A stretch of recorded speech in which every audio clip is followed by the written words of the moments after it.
Hey everybody, welcome to Average Guy Opinions. I'm your average guy, John Corelli. I'm already laughing. It's Sunday morning. I just woke up, but I just felt like talking to you guys. Obviously, my hair is a fright.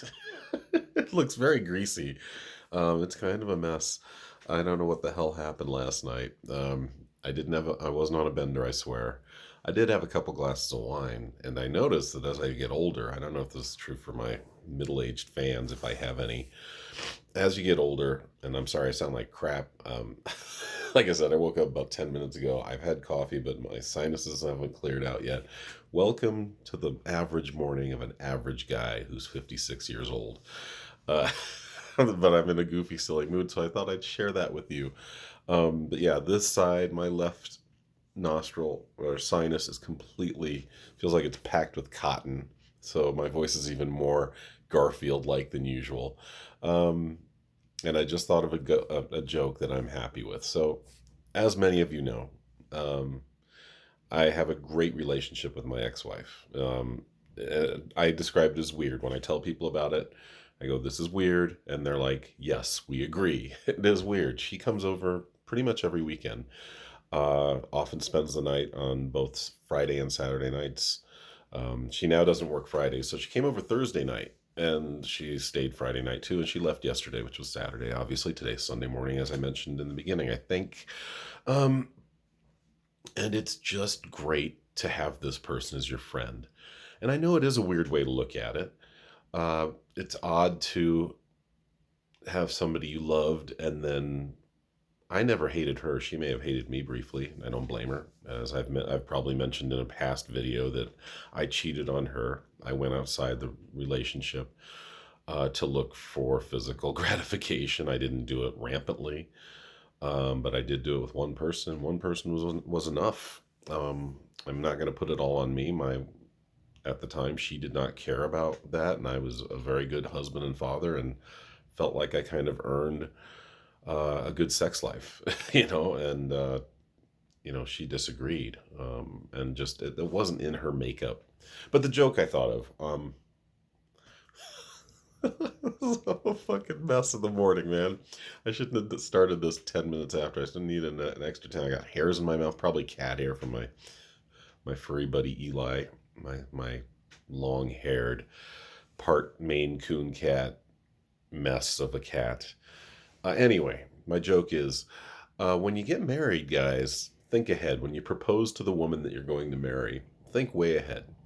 Don't think of the married life that you're going to have. Think of the ex wife she will eventually be. Base your proposal on that. I think that's pretty funny. And I know my man Logan Dimer listens to this, and he just told me a couple weeks ago that he is getting married. He proposed to, I believe her name is Sam. I better remember that, right, Logan? But Logan's a great guy. I'm sure they will beat the odds, or I think it's 50-50 odds still that you'll get divorced versus stay married until one of you dies. So, and he's a great guy. I met her. She's great. So, but maybe that's something I just think is a funny joke. That you're, you're marrying the person you will eventually get divorced from. So think ahead like that. It reminds me of an old Louis C.K. joke where he's talking about uh, why parenting is important. It's not the kid now; it's the adult he'll become. It really is true. It's like just be a good parent so you raise a good human being that becomes a good adult and doesn't become a piece of shit. I guess I'm going to ramble a little more than I thought I would this morning. That reminds me of something else. I'm really getting. I'm very, very rarely on Facebook anymore. I'm finding it useless. I've got, a lot of friends who are good friends, but a lot of them are just comics. No offense, not just comics, but they're comics.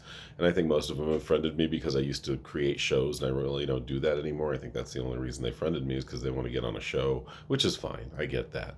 But yeah, I'm a little disillusioned with the comedy community right now. I've had good sets lately, and nobody seems to want to hire me. It feels like I've been blacklisted for a reason that I don't understand, and so that's a little weird. And I was actually going to go on a tangent about that, and now I went on another tangent, and here I am. And so, guys, if I even post this video, my apologies. It is a ramble. Oh, but here's what I was going to talk about because Louis C.K. reminded me of this. And Louis C.K. is still my favorite comic. If you don't know what he did, I think it was about 5 years ago, 2017, 2018, 5, 6 years ago, he admitted, or it came out, that back in 2002, I believe, his wife was pregnant, and he wasn't having sex. And so he was headlining shows in New York. This is right before he really took off, like in around 2006, 2008, when he started having major specials. But he was a headliner in New York, and he had a lot of female feature acts. You know, the feature act is the person that goes on before the headliner. And apparently, according to him and according to these women, he asked them if he could masturbate in front of them, which is a weird little fetish thing. But apparently, according to most articles I've read, they all said yes. There was one article I read where a couple of the women said, no, we did not say yes, and he did it anyway. Horrible move, right? Horrible, abusive, probably criminal. I assume it's a criminal move, even if you ask for consent. I don't know. Um, but it was obviously at the very least an abuse of power. And so I this is why I get on Facebook less and less because people just take it. If they don't like you, they're going to let you know it. Even if they don't, even if they have the balls to just say it and give you a reason why they don't like you, they'll just anytime you comment something, they'll just hit you back. Never anything complimentary. Never, they don't agree with you and say, "Oh yeah, good point." They're just going to hit you hard, and take it in any way, take your words in any way they want to, and it gets old. So somebody was mentioning how there was a post about how men, how was it?